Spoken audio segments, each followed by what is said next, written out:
ఏంటిది మాకేంటిది అంటున్నాను. సరిపోయింది. చిన్నారి పెళ్లి కొడుకు ఇన్నర్ వాయిస్ విన్నారు కదా, ఎగ్జాక్ట్లీ అదే ఉందన్నమాట. అసలు కనీసం నలుగు కూడా పెట్టించుకునేవాడు కాదు. అలాంటిది ఈరోజు కాళ్ళకి పారాని రాసేసరికి వాడికి ఏడుపు ఒక్కటే తక్కువ. మొత్తానికి ఎలాగోలా మళ్ళీ చీరప్ అయ్యి 2 కిండర్ జాయ్లు కొనిస్తానంటే ఇంకా బయటకు వచ్చాడు. ఇప్పుడైతే అందరం కలిసి మండే ఎండలో పోతురాజు స్వామి దగ్గరికి అయితే వెళ్తున్నాము. అందరం చెప్పులు అయితే వేసుకున్నాం, కానీ పెళ్లి కొడుకుకి మాత్రం స్పెషల్ ఉండాలి కదా, అందుకనే పెళ్లి కొడుకుకి చెప్పులు లేవన్నమాట. ఇప్పుడైతే పోతురాజు స్వామి గుడి చుట్టూ 3 సార్లు అయితే తిరిగి చక్కగా చెట్టుకి అయితే నీళ్లు పోసి బొట్టు అయితే పెడుతున్నారనమాట అందరూ. సో ఇంకా పెళ్లి కొడుకు అయితే కొబ్బరికాయ కొట్టేసి స్వామివారికి అయితే దండం పెట్టుకోవడానికి లోపలికి వెళ్ళారు. ఇక్కడైతే స్వామివారికి పానకం వడపప్పు అవన్నీ సమర్పిస్తారనమాట. ఇంకా అలాగే మా ఊరు రామాలయం కూడా చూసేయండి. మా ఊరి రామాలయం చాలా స్పెషల్. చిన్న రామాలయం అనమాట.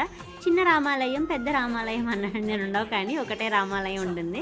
ఇంకా తర్వాత అయితే ఆంజనేయ స్వామి టెంపుల్కి అయితే వెళ్ళిపోయామన్నమాట. ఇంక ఇక్కడ ఇదే చెప్పాం కదా, లాస్ట్ ఇయర్ శ్రీనివాస కళ్యాణం చేసినప్పుడు పెట్టాం కదా, శ్రీనివాసను లక్ష్మీదేవి అని చెప్పి.